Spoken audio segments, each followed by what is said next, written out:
old days, but nothing changed unless you change what's around you, how you think, how you live, how you speak, how you walk, how you blink, how you talk, how you teach, how you reach, let it sink. What's your purpose? What's your passion? Did it pay? What's your plan? Is it plane? On a plane? Hydroplane? I'm just playing. What's your purpose? What's your passion? Did it pay?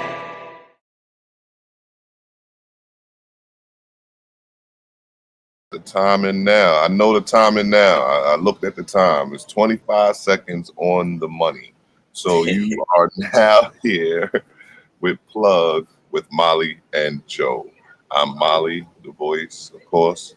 That is my boy Joe. Words by Joe. Y'all hear him every week, man. Listen, except for that 1 week we missed, but you hear him every week. And listen, that man got some knowledge on him. You know what I mean? Welcome once again, everybody. We're glad you tuned in. We're glad you plugged in. We're glad you're here. Joe, what you got to say to our people? We are here for another week. New York is getting a little hot, if you know what I mean. It's that time of year. Hot in more ways than one. You know, summer is not technically here because it's not after the 20th, but it'll be here soon. And I'm just looking forward to it. You know, a lot of personal things happening, a lot of good stuff. You know, we outside. Right. You know? Right. We outside. Right. We definitely outside. I've been outside a few times. And it's kind of weird compared to last year. Last year, everything was such a fearful, such a fear factor last year with not knowing what was happening, not knowing what's going on. I don't pretty much remember what happened too much last summer because we didn't do much last summer. Everybody was in the house. That's so we're talking about summer 2021 and versus summer 2020. And I don't know, it's already shaping up to be a hot one this year. I don't know what you think. I think a lot of the energy that we missed last summer is going to occur this summer. But the good is that we're outside, that we're able to enjoy ourselves maskless for those who are not vaccinated yet, and without masks for those who are. But then you have a lot of energy that people spent the last 16 months just dealing with. There's a lot of bottled up energy. Yeah, we're starting to see the effects of that. You know, one of the things that I've noticed a lot, especially here in New York, a lot of gun violence, a lot of violence overall, and a lot of it is an effect from what's been happening. You know, just people finally being able to get out and talk. You know, deal with going on. So, you know, unfortunately, that's the after effects of being of this pandemic, and I hope that it's being addressed. Well, that's what we're going to speak about a little bit today when it comes down to the political side of things. We're going to have one of our youth bring about some knowledge, what knowledge he has, and see where we go, see what kind of changes we can make for the future, for the near future. You know what I mean? For sure. Yeah. So what we're going to talk about also this past weekend was that BS fight. Floyd Mayweather versus the YouTuber Logan Paul. I did not see the fight, but I've heard about it. You know, and you know, one thing I'll give Floyd a lot of credit for, he's very good with putting himself over and promoting himself very well. Right. You know, that's today's generation. Like, he's really good with branding. Like, his people is really good with branding himself. Right. You know, it's one of those things where the industry is starting to lose a little money, they can always count on good old Floyd to bring some eyes to the right. And he says as much. You know what I mean? He said that it was a patch. You know, I guess it was one of them promotional patches or what have you. You know, sponsors. One of his sponsors sort of say hit him with a patch, and he said he got 30 million off of that. You know. Right. Got 30 million off of that alone. You know what I'm saying? I don't know what that was. I saw him slump him. He slumped him and held him up. You know what I'm saying? Right. Well, I was obviously, because from what I'm hearing, they got paid per punch. You know, that was part of the deal too. So the longer they fought, the more money they made. That's smart. But it takes away from the value of the fight. It takes away from it. Like, I couldn't see Ali and George Foreman doing nothing like that. I can't even see Tyson doing anything like that. Right. But aside from that whack fight, you know, we ain't gonna waste too much time on that fight. Oh, he made 50 mil. Wow, that's See? a lot of money. That's a lot what of I'm money. saying. That's Paul made 10. That's a good 10. Yeah, listen, that's a good payday for somebody who who's not a professional boxer. I mean, there's boxers right now that don't have that that kind of cash right this minute. Professionals. You know what I mean? On the agenda, we have, of course, we have our paying homage section. We have our current event section where we're going to talk about some of this politics with one of our youth. And we on all platforms. We're on YouTube, Facebook, Instagram, Anchor.fm, Spotify, iHeartRadio, Mixcloud, Google Podcasts, iTunes Podcasts, and of course, the Evening Rush Network.com. All right, you can call into us 929-441-2417. So we're gonna go into our next segment, which is the paying homage section. You know what I mean? And what we're gonna do is it's a time where we give flowers to those of our past that's influenced us and influenced the things that we do today. So Joe, you can go ahead first, brother. Well, I'm gonna start paying homage to something that's a little personal to me. And I didn't find out about this gentleman until later on in my years, that I am related, not by blood, but by marriage and whatnot. Claude Brown. For those who don't know who Claude Brown is, Claude Brown was a young man, Harlemite, grew up, pretty much wrote a book that transcended the culture of Harlem during the 1940s and the 1950s. I hear listening to my father, my uncles, my mom, and my aunts. Claude Brown's coming of age story told the story for any youth person who was living in Harlem during the 40s and 50s and the early 60s. Okay.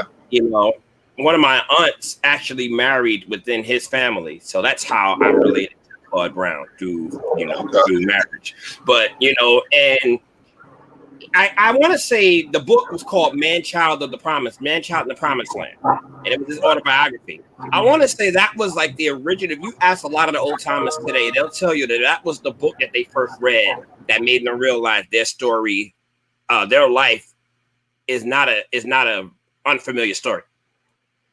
So Claude Brown is telling the coming of age story, and I know a lot of us have coming of age stories. Maybe when we get certain ages, we'll have our own coming of age stories to write about. I think I'm still kind of going through my coming of age story, if you will. But Claude Brown, right. But listen, we got time, bro. We got time, and I think it's happening now. We got this show to talk about to our grandkids. You know what I'm saying? We doing something now, man. Don't look at don't look at it any different. You know what I'm saying? We're doing it right now. We making our history now, bro. You know what I mean? I salute you for being on this journey. My guy that I'm paying homage to is the great Jack Johnson. Great Jack Johnson, the very, very first black heavyweight champion of the world. Look at him. Real boxing right there. Yeah. In the ring with him.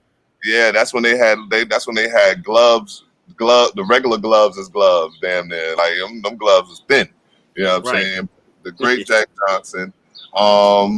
He was the first black heavyweight champion of the world. And what he did was what was funny to me, he was out there knocking them out left and right, because it was the only competition was the white men. You know what I'm saying? Because they was the only ones that was in line to even be champions at the time. That's the reason why he became the first black champion. So he's sitting there knocking these dudes out left and right, up and down. And then what his thing of choice was that he started dealing with white women a lot. He loved white women. Like that was his thing. He you know what I mean? And to me, he was like one of the first trolls ever, like, because he was definitely trolling these white men, beating them down, and then going to beat them up, to beat the women up. Right. But unfortunately, that's where his downfall happened as well, because they set him up in a way where they were saying that he was bringing women across state lines at the time, for solicitation and for lewd acts and the such. You know what I mean? So let's say he could find a chick that was in New York and he take him down to Delaware or something like that. That was against the law at the time. So they set him up in that sense, and he was actually found guilty, and he fled to Europe. He fled somewhere to Europe somewhere, I believe, and he lived out his years there. You know, not necessarily in the best way, but he finally came back, and when he came back, he actually did time for it. He still did a little time when he came back. I can't remember exactly how many years he did, or if he did years, for that matter. And to me, he didn't get enough props for what he's done for the sport of boxing. You know what I mean? I'm not sure if he left the country to be with a white woman. I would have to read up on that.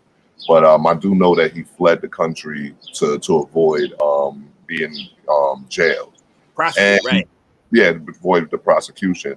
But he came back and they still prosecuted him, and he had plenty of years.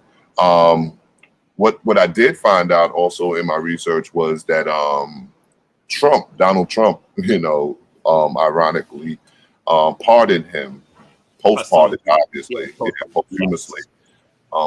Posthumously pardoned him, and was saying that was what happened to him was a crime of racism, and which is funny coming from Donald Trump, of course. You know what I mean?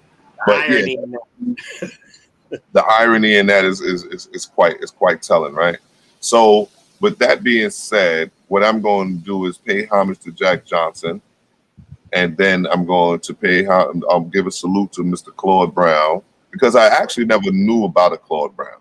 I never knew of him. I never heard of him. And that's why, like, paying homage, you're going to have to find somebody, you have to do some research, do some studying. You know what I'm saying? Find a hero if you can. You know what I mean? If you can, you know what I mean? But so many unheralded gems, jewels, so many unheralded people that haven't told their story, or the story hasn't reached heights to where famous people have. So that's what we're here. We're here to talk about those who don't have a platform, who aren't able to reach to the masses, and that's what we're doing. Right, and that and they all play a part. Like our brother from last week. He plays a big part in the history, in carrying the history of Black folk. You know what I mean? Right. I didn't see that. What was that? What was that comment? I'm reading the comment here. Racist pardoning people for being subjected to racism. Hilarious. Yeah. It's so ironic, Yeah. The irony of it is quite telling. That Trump was the one that did so, right? But what we're going to do is we're going to move straight ahead, because I'm actually kind of excited for the next segment here. So we're gonna give it. Yeah, it definitely was very informative. I hope to have him on. Again. Mike Cole Jr. Yeah, what's good, brother? How you feeling today, man? It's good to see you. To see you come on here a lot. We appreciate you, definitely. We appreciate everybody that tuned in to us, as it's going on live, and we appreciate anyone that comes later on and just press play. You know what I mean? Because it's always something informative. But as we move ahead, we're going to go on to current events. And current events now, so what's going on now is we have June 22nd, we have the mayoral election. But aside from that, we have a bunch of other things going on as well. And we have a young man that's going to come on and speak to some of these things when it comes down to elections. The reason why I'm kind of excited because it is the youth, you know what I mean? And that's important, in this day and age, that the youth get it. The youth begin to understand that they hold the power to make change in this country. And the only way you can make change in this country is to be invited into the rooms that's a part of the change. You think these streets is going to make the change? No, it's not. You know what I mean? We got to get into these offices where we're given the keys, or given the funding, or given the things that's necessary to do things to help our community. So we have this young man, Jalil. Um, um, he's with co-founder of Crew Count, right? And aside from being co-founder of Crew Count, he's one of the most talented young men that I actually have the blessing of being around. I could give you one little story about him that actually, in some ways, this is one of the kids that led me into the journey that I'm on now, as far as doing what I need to do, as far as what I'm doing with Baller, as far as I'm doing with TME, as far as I'm doing with Plug and all that. Is one day I told him about me being a knucklehead. I was like, yo, listen, I was a knucklehead when I was younger. I did a lot of, bad things, and this, that, and the third. Because if I had it, who knows what my life would have been, right? And he looked at me straight with a straight face and was like, I'm glad you was an F up, because you wouldn't be here today to help us out. And I appreciated that from that moment on, you know what I'm saying? So without further ado, I want to bring in Jalil Allah.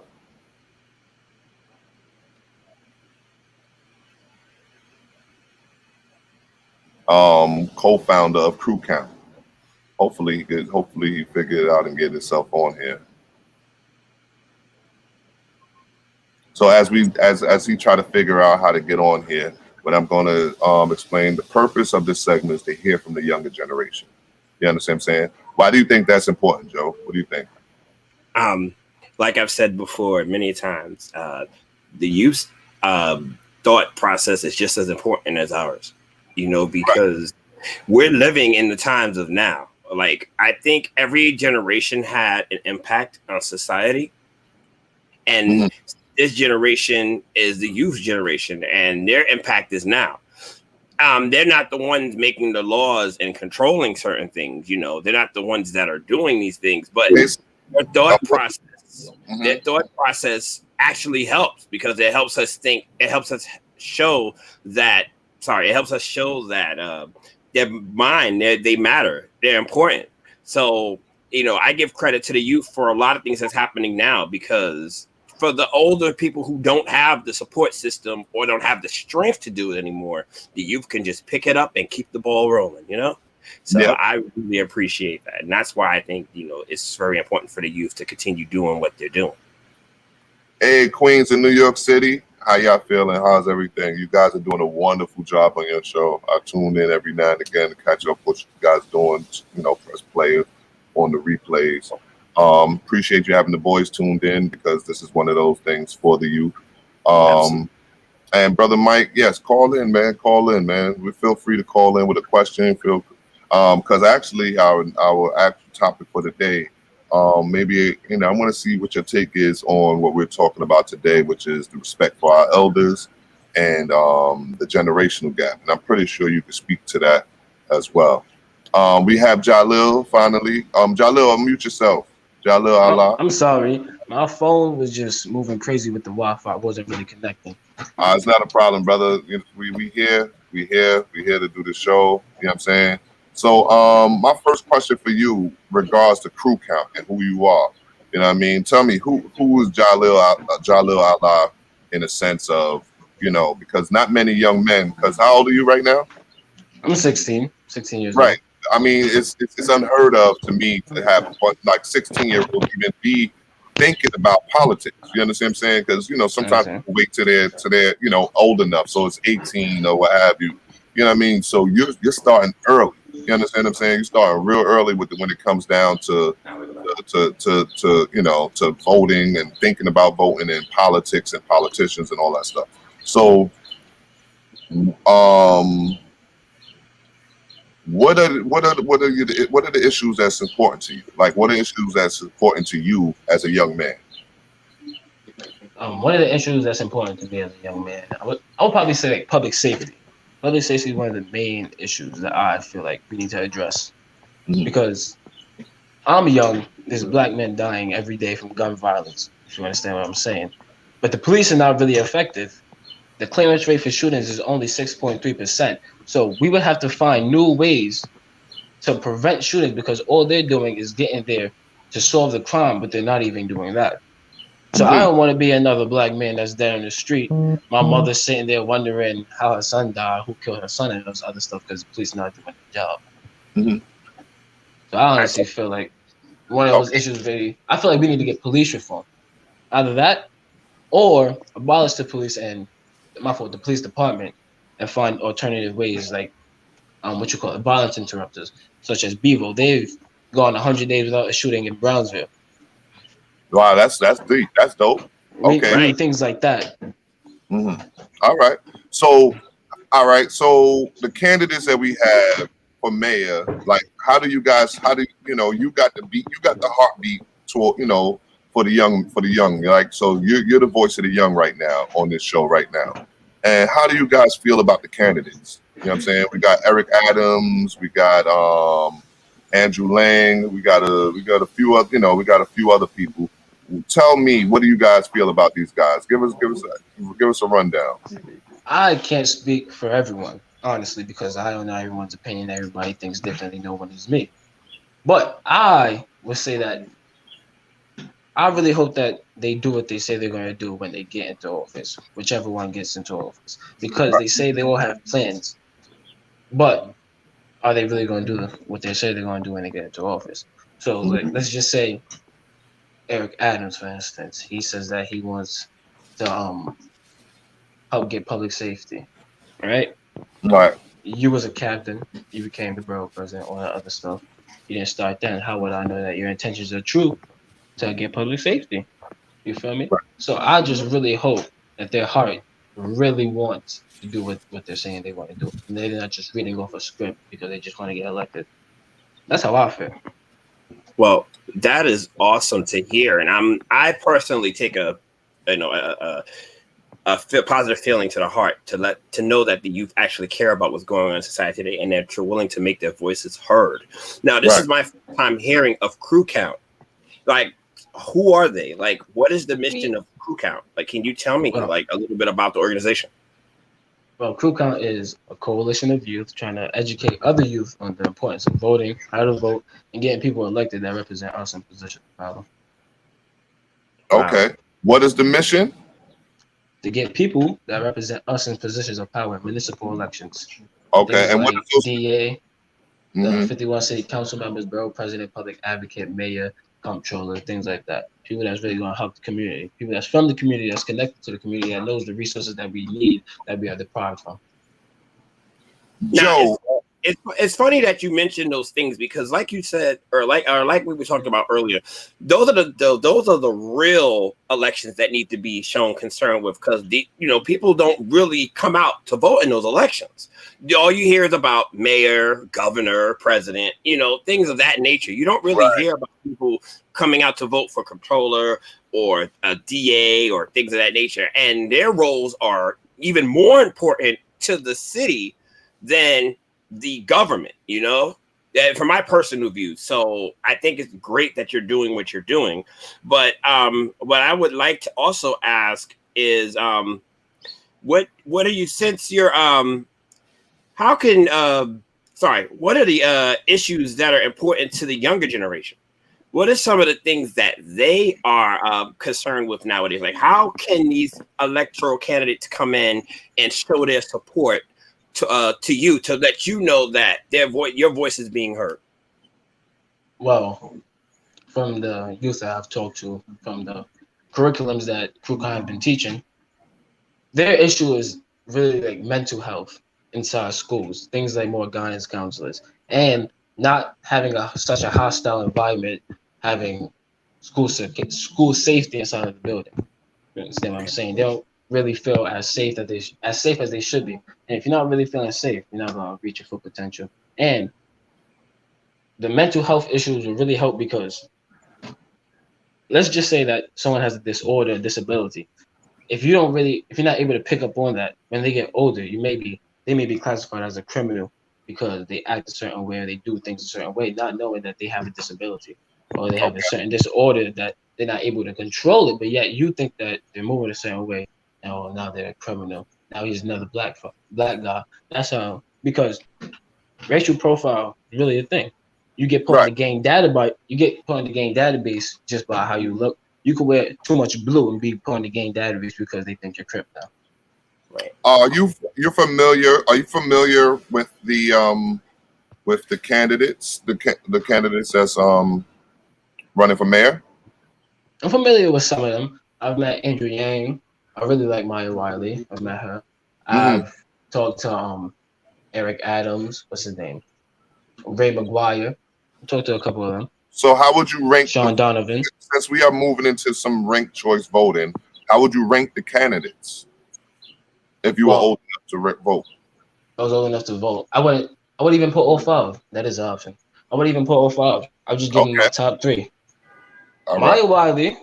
I put Maya Wiley at top because when I was speaking to her, she felt the most authentic. I feel like she really meant what she said. Okay. I'll put second Ray McGuire. Okay. Because I like his plan. You get to 8th grade, get a job, and then it turns year round. So it's not even summer youth employment. Summer youth employment program anymore. So he was it's just the youth employment. So he was talking to the youth. Okay. If you understand what I'm saying. Then after that, I'll put Eric Adams. Okay. Got you. I got you. And I appreciate that, man. I appreciate that. That's dope. I'm glad that you're so aware of what's going on in the now and not just in, not in the streets. You understand what I'm saying? So one of my last questions, maybe it's about 2 more questions that we got before we go into break. You have celebrities who support Crew Count. Am I right or wrong? You can say that. We're a little humble with it. We're not gonna say celebrities. Big names up there. I mean, I've seen pictures with Michael K. Williams. That's one of the star actors in the world right now. I mean, like his name rings bells. I've seen the like of Nick Cannon. I mean, a controversial brother, but yet he's on the mission. He's in the fight. So you have these celebrities who support Crew Count. What are their particular roles for the movement? Because I don't necessarily see them in the forefront. I see them allowing you as the youth to just sort of shine and bring the message through.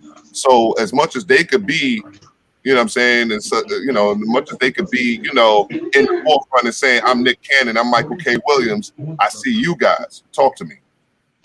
Well, the point is for the youth to be in front, to be the face, to be running everything.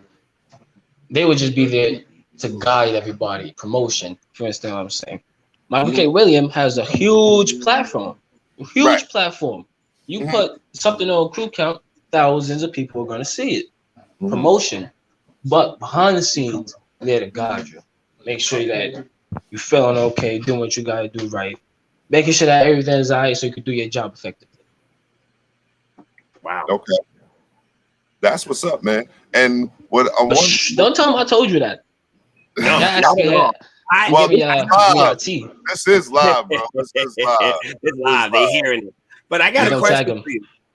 I have a question. Do you see a lot of support from their platform? Like if they were to put you on a TikTok or Instagram live and you're telling the cause of Crew Count, do you see that support from their voices or from their support system?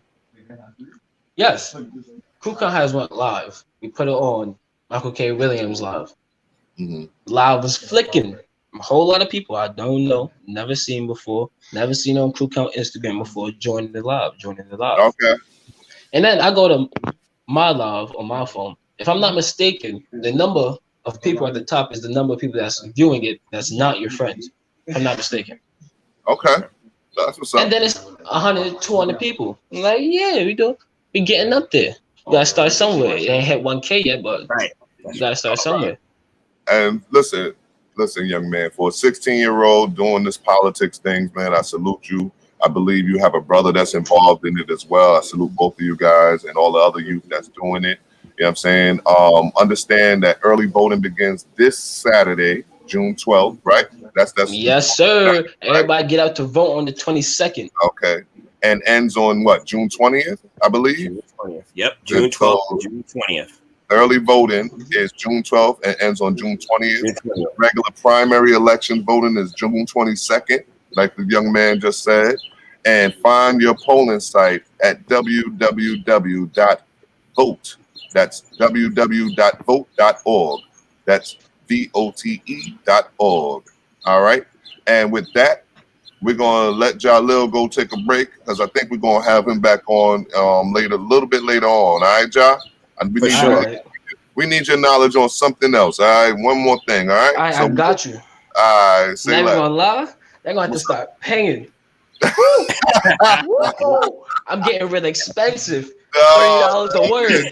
$30 a word. Okay, that's what I'm talking about. And with that, we're going into a word from our network. Looking to podcast shows and do not know where to start? The Evening Rush Network can help you with that. Call us at 929-441-2417 or email us at theeveningrushnetwork@gmail.com for dates and prices. We got you for all your podcast needs. The Evening Rush Network. Tune in, subscribe, and share.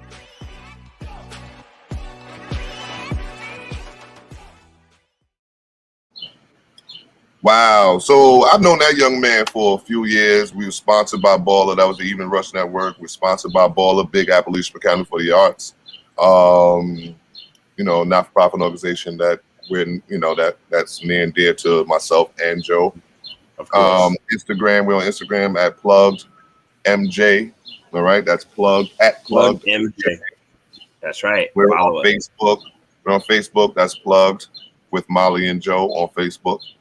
But yeah, that young man is very inspiring in the sense that it goes into our next topic for the day. But he's inspiring in the sense that I've known him for I guess about 4 to 5 years now, and he's always showed that kind of side of himself where he was a little more knowledgeable than most kids his age. You understand what I'm saying? He's a little ahead of his time, so to say. And him being a part of Crew Count just shows how much of ahead of his time he is, because being at 16, yeah, he will always speak his mind. Listen, trust me. Trust me. You understand what I'm saying? That young man will always speak his mind, and you can always respect him for it. You know what I mean? When I first met him, I knew he was about his money. I knew he was about what he had to say from his heart, and I'm just blown away by what the information that he was able to give us in that short bit of time, because I'm pretty sure he had more information. What you think? Oh, listen. In regards to that money comment that he made, we got ways to pay him, not necessarily through money, but listen, the elder's going to teach him a little something about getting paid. So that's right. So that So let's just stick around, young man. Trust me, we got you the same. We got you, man. We got some priceless stuff for you, brother. Listen. You might got a podcast future thing for yourself, man. Trust me. Right. You know what I mean? Might got a part, But going towards our topic for today, respecting your elders, the impact of generational gaps. Now, the reason why I brought up this topic is because I find today that there isn't a lot of respect of our elders. You know what I mean? When I was growing up, there was a certain sense of respect that we gave towards our elders. You know what I mean? And I noticed that there wasn't so much of a generational gap back in the days. I was able to hang with my uncles. I was able to hang with older brothers and whatnot, and they tried to guide us and keep us on a steady path of doing things that is particularly correct, or on the right path. Most times. And then some of them, at the same time, you gave them that same respect, but they veered you off to the wrong path as well.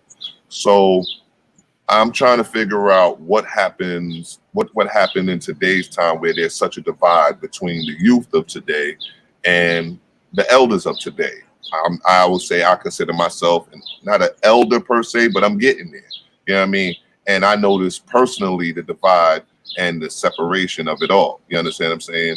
I don't necessarily genuinely deal with it, because I think I got a youth base around me that actually do respect their elders. You know what I mean? In a sense. But then again, they could use a lot of fine tuning in that sense as well, because they could, I think they could not go through a lot of headache in life if they just listen a little bit more. What do you say, Joe? Well, there's so many ways that we can explain problems that exist between the generations, if you will. A lot of it has to do with the lack of not understanding how the other person lives or feels. You know, this generation has a instant gratification aspect that we didn't have, or our elders didn't have. Like, I personally, this is my personal opinion, I feel that there's no real understanding of what sacrifice means anymore. Okay. People are not willing to, this generation is not willing to sacrifice because everything is a given. Or if it's not a given, it's something that could be obtained very easily. As opposed to our generation and the generation before us, where we actually had to work to get what we got. But that goes to say that, remember, that was the struggle generation. So me playing devil's advocate in a way, the struggle generation, we had to worry about, you know what I'm saying? It was a struggle to get these things. So you had to say no to your kids. You had to go without, and in a sense, a lot of us grew up without, in many ways. You understand what I'm saying? Some of us had the privilege to live a life where we did have, but a lot of people grew up without. And when that happens, so now this is what happened as time goes on, and this is one of the reasons why there is such a gap, I believe, as well. Time goes on, we begin to lose value in hard work. You understand what I'm saying? So work ethic is important as well. So, I'm looking at it like this. We grew up with, hard pressed. So we don't want our kids to grow up hard pressed. So we're going to make sure they have. We're going to make sure they have everything that we probably didn't have.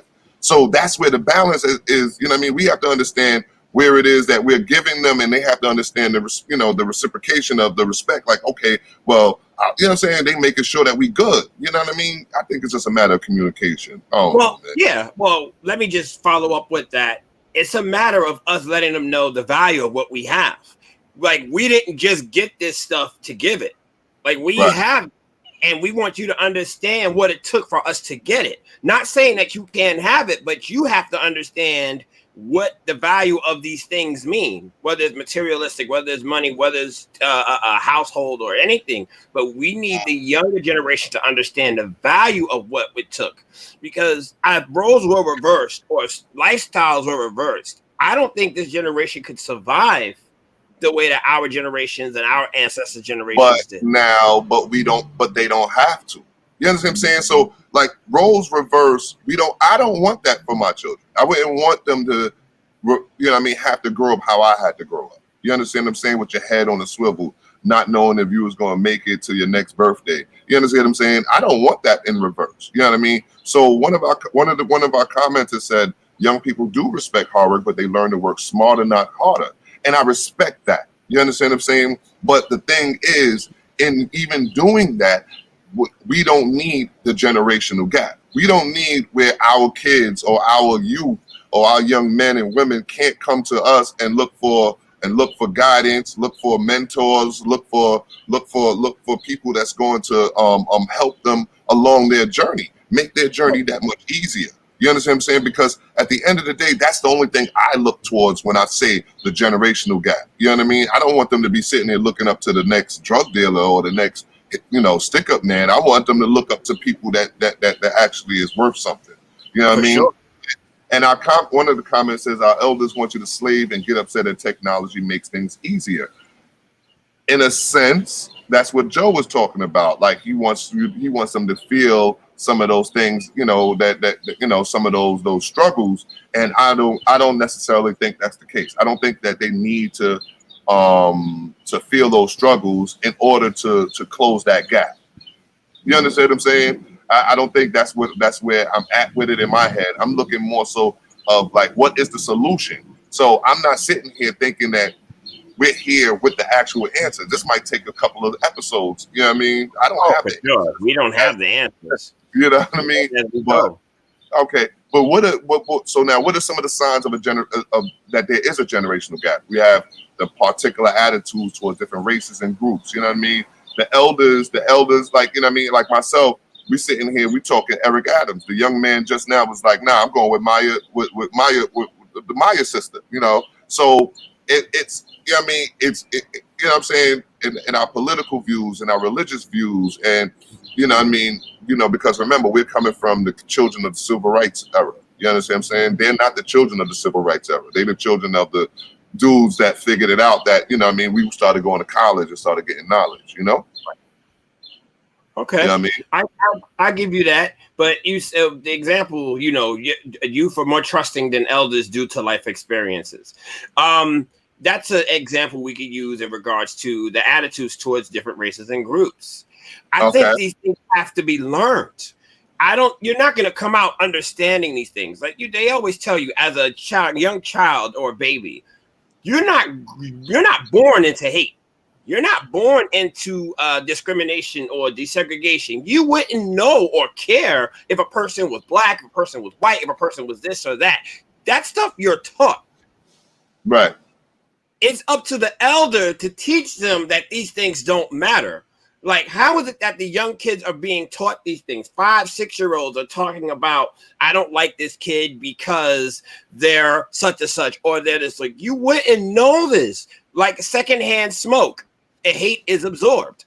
That's a really good point to use, because I think as the elders, our responsibility is to let them know these things will happen. They'll be challenged with them.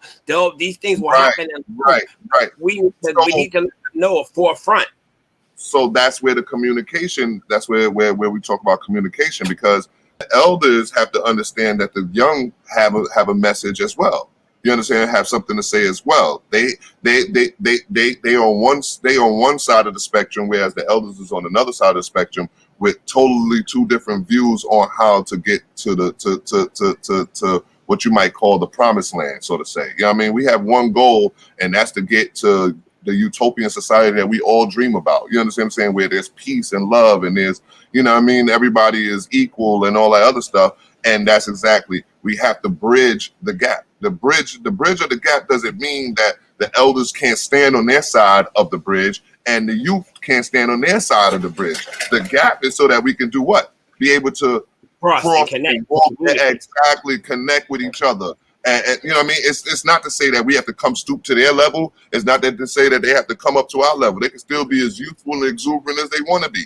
You know what I mean? They can still be, you know, listening to all the mumble rap, all they want to be. You understand what I'm saying? I don't care. Listen to the mumble rap. I don't understand it. I don't care. But I'm not going to down you for it. I'm not going to play you for it. You understand what I'm saying? And that's what happens, is that we sit there as elders and start attacking their lifestyle, generalizing them because of what they do.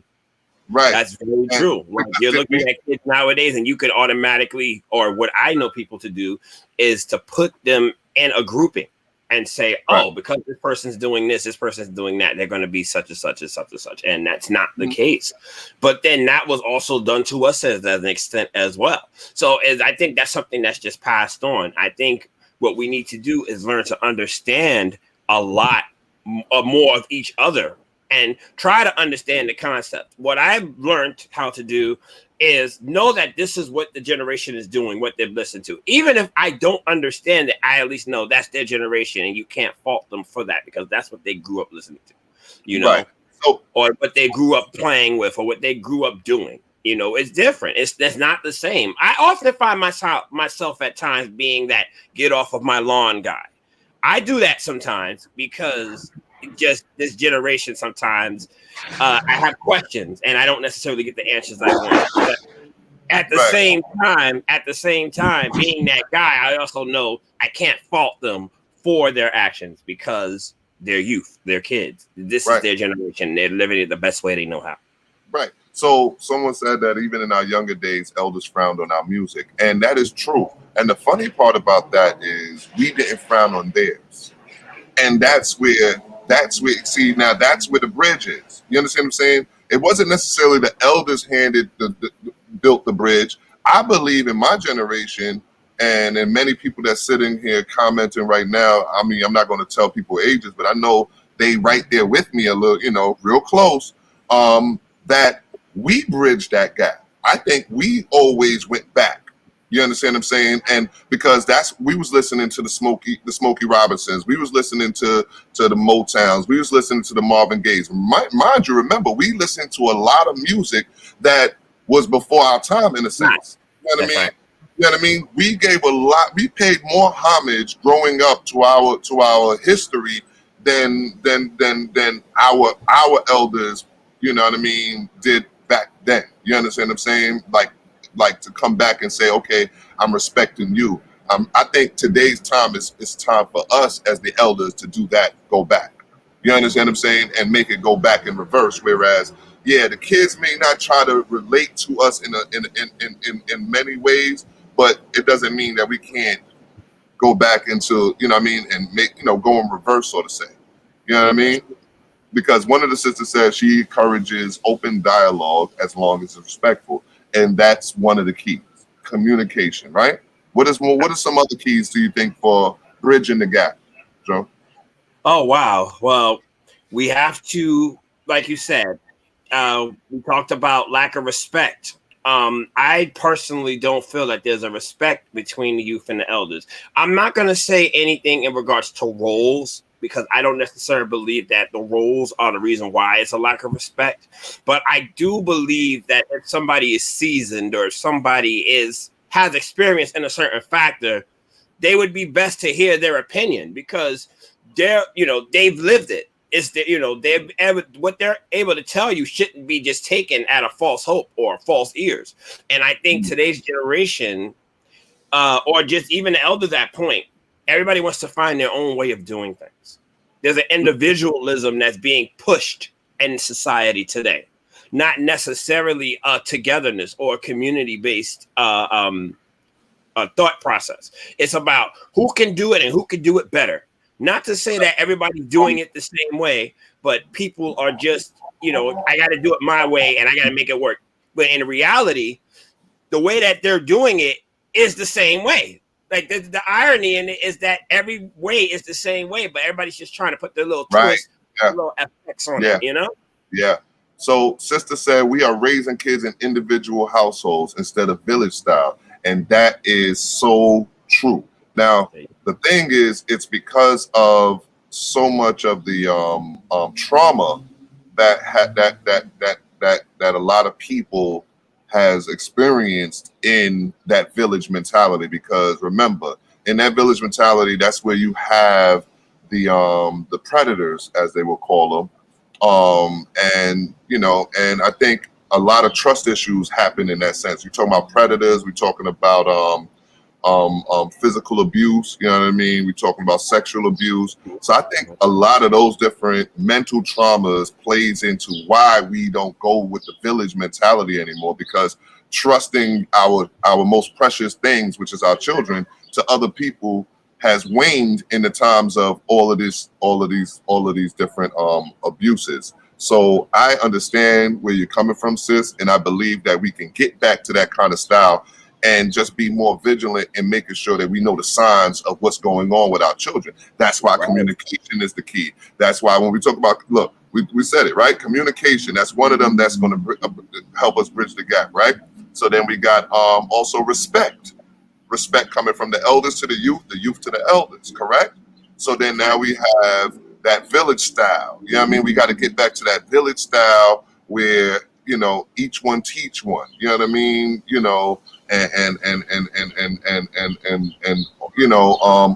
if I see your child doing something wrong, I got him. If you see my child doing something wrong, you got him. You understand what I'm saying? We got to get back to that kind of way of thinking, because that's where the kids begin to trust their elders again. Well, that's when we were growing up, we had that elder on the block. We knew who she was. She saw everybody, and if you were doing something wrong, she would take care of you first and then tell your appropriate parents, and then they would handle you. You had a sightseer, and there was nothing wrong with that. That's people doing what nature, life has intended them to do. They're being seers. People look at it today as being nosy. No, that person saying something may have saved your life or may have stopped something crazy from happening. But the generation today is like, I don't need everybody in my business. I can handle stuff myself. And I just want to make one more point in regards to the traumas that you talked about. A lot of the reason why a lot of us have these traumas nowadays is because they were ignored. So when you have people in the community saying, "Oh, I've seen this experience before. This person may be dealing with such and such," then you have the individual effect. I can speak from my own personal in this, saying that you don't know what you're talking about. I'm not going to shame my child. I'm not going to shame my youth by telling them this. I'm going to let them deal with it, and whatever comes from it, comes from it. So I personally had that factor put on me. So, and I know a lot of other people who have dealt with stuff like that. But maybe, like you said, maybe the trauma was ignored or just brushed away because of the fact that there was nobody that they can trust to put their child's life in their hands or put their child's matters where it was important. So, like a lot of these things tied, a lot of these things connected away. So what we got to understand is, as elders, as we are becoming elders and such, and this is the message. The message wasn't that I was not. See, people might have thought that I was pointing out that the kids don't respect their elders. No, it was to bring about the fact that our elders have to understand to begin to respect these kids, and that's the reason why it was important to bring Jalil onto the show. If he could come back on, I don't know if he's still there. Jalil, if you could come back on, because we want to give value to our younger generation. We want to make sure our younger generation understand. We see them, we understand them. We right there with y'all. Might not like the music too tough, you understand what I'm saying? But guess what? When you're 16 doing stuff that I never did when I was 16. When I was 16, I was not voting for who, voting for what, didn't care about a vote. One, you know what I mean? So these are the young men. This is one of the young men that's hitting the ground running, engaging in activism and community organizing. Now it's up to us, Joe, to make sure that they feel valued and respected, correct? Absolutely. So my question to Jalil, if he could get off mute real quick. I'm off mute. I was just here listening. All right. Do you believe that there is a generational gap? Why or why not? A generational gap? As in what?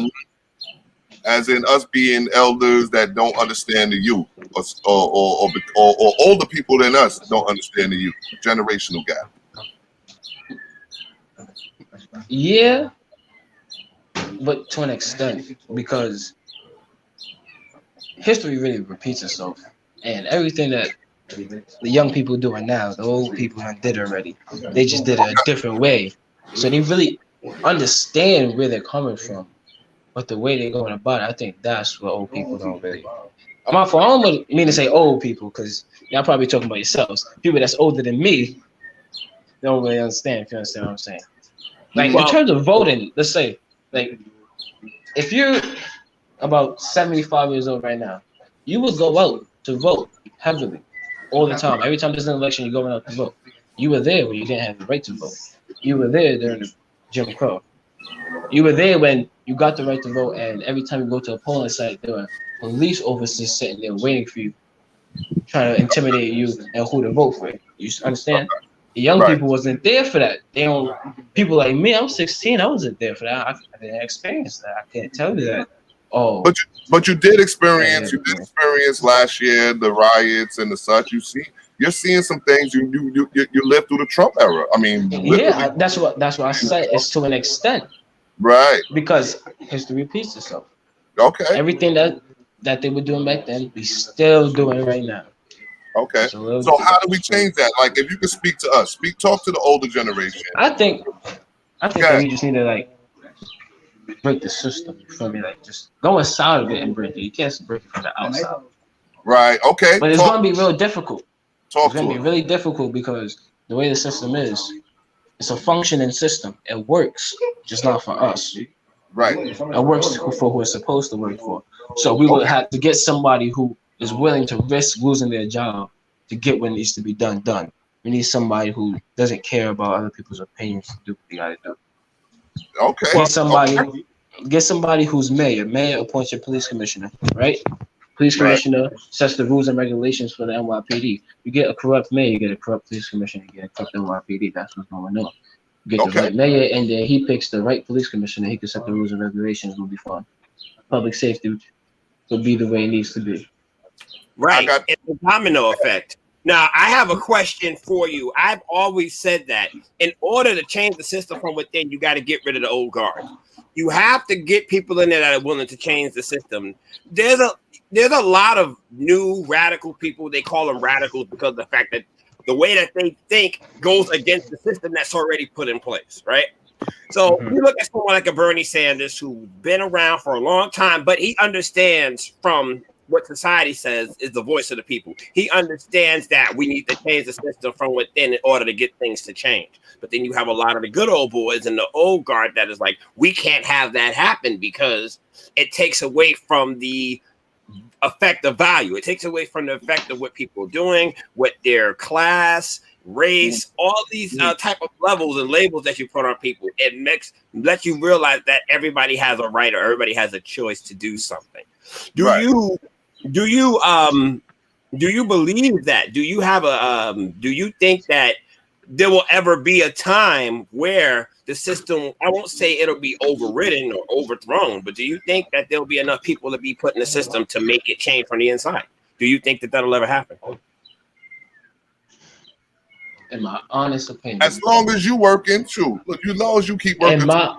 In my honest opinion, I think it's gonna happen. Just not in my time, maybe in my kid's time. But listen, I started now. Yeah, and I paid the way for the future. If you understand what I'm saying, right? Because the way the system is set up right now, it's not even just the people that you see. People that you see is just the face. People behind the doors, this was really making the orders. But they're gonna die out soon. They're gonna die. sure. No Okay. one's born racist. Kids. The old. So you're saying that, see, and that's another thing about the generational gap that was spoken on that I was doing the research about, is that in time there's an evolution of kids that's right now happening, whereas the old guard is dying off to where you got the new age kids where they're thinking a little more Reasonably. They know what's up. Right. Yeah. No one's born racist. You don't come out the womb saying you hate this person because of their race. Right. If you understand what I'm saying. Someone 16 my age right now, Caucasian, love me. You feel me? We grow up. He decides he want to go be president. I decide I want to go be mayor. Work hand in hand. Yeah, work hand in hand, brother. That's why I said I don't think it's gonna happen right now, but it's gonna happen soon. Okay. Not in your time, but in your kids' time. All right, and that's actually a blessing to even hear, bro. I want to thank you for coming on the show, man. It was actually quite enlightening to have you up here. You have plenty of knowledge, and stay on your mission, man. And just mind you, I hear you're a talented horn player. I actually witnessed that myself because you're part of that. Yeah, I mean, he played the trumpet as well. You know what I'm saying? He's played the drums. He's a performer as well, just to let everybody know. Very, very talented young man. Anything you need me to do, I'll do it as long as there's some money on the line. You need me to play tennis. You need me to play tennis. Put some money on it, I'll play tennis. I'll be the best tennis player ever. Here's what I want to say about that, though. Let you know, it ain't always about the value of the money. You can learn without having money, So yes. That's true. So that's true. What I would say to you as the elder is whatever is beneficial to you doesn't always have to be monetary. You can learn something from everything, and there's value in what you learn. So it's not always about the money, but I will say, as long as it helps you financially, as long as you're financially benefited from it, I get it. But you always also have to realize there's wealth in here. Yeah, mental wealth oversees the financial wealth. So, but you keep this to get more of the monetary or the financial wealth, if you will. So never forget about this. And what's pretty dope is that last week we played it out. It didn't do it. We didn't do it on purpose, but it played out perfectly because last week we had one of our elders up here. You know what I mean? And he was kicking knowledge based off of from where his life had took him from to now. And then now we have one of our youths who's here with a different kind of energy. You understand what I'm saying? And I think that, bridging the gap comes from the likes of myself, you, Joe, and then as we get down the line, you know what I mean? I think the gap has to be something that is a collective effort. It ain't got to be just the elders. It got to be the people that's in the middle rung, the 30-year-olds, the 35-year-olds, the 20-year-olds, the 28-year-olds. You know what I mean? I think that's where the divide is also, is that there's people that don't think that they're part of that mission because they're caught in the middle in their midlife crises and such. You know what I mean? But what we got to do is we you know, closing remarks, man. I salute you, Ja. You doing your thing, man. Salute Keep to doing you. your thing. Continue doing that. Yeah, No man. problem. Continue. Continue. Like, get more kids on your mission. Get more people your age on your We're mission. trying. Because We're I trying. promise That's why you, if they see you doing it, they'll do it too. Like, don't That's lose why. faith in what you're That's why doing. Crew Continue. Count post block activations. Yeah. Crew All Count right, post good block brother. activation was a big part. It's basically a big block party where we get Huh. people to come out and register people to vote. Trying to Well, get here's- the word out there, trying to get more people. Well, here's another one of our good brothers had a question. He said, How can What's the we question? lead? How can you lead younger people to follow in your path? Like how do you recruit? How do you recruit? How do you promote? Like, let the people know. So we have some youth that may be interested in Crew Count or, you know, being part of organizations like Crew Count. Well, you can't really be a part of Crew Count. I can't really say that. I really don't know how that works to join Crew Count. But what I can say, you can be civically engaged without being in an organization at all. Go even watching the news is civic engagement. You understand what I'm saying?